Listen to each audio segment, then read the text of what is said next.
Hi, I'm Amelina from Acalanes High School, and today I'll be showing how I design and make my crochet patterns to sell on Etsy. So first of all, crochet patterns are just instructions for how to make things, and I specifically like to make stuffed animal patterns, like these food snails here. I start out by sketching my designs, even though I'm not a great artist at all. It just really helps to have a visual idea of what I want the design to look like. I go over to my yarn stash and grab the colors I need. And now it's time to start crocheting.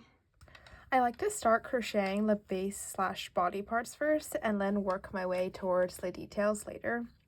While I'm designing the pattern, I'll write down the steps I did in my little pattern notebook, which is very messy, and sometimes I have to decipher my own handwriting, but it works out in the end. I also take step-by-step photos to use in my pattern later, because I found that having photos really helps people understand it so they actually know what they're doing, especially for the more complicated parts of the pattern. After I finish my prototype, I'll turn all my pattern scribbles into a nice, neat, typed up pattern using Google Slides, and this is what a pattern looks like.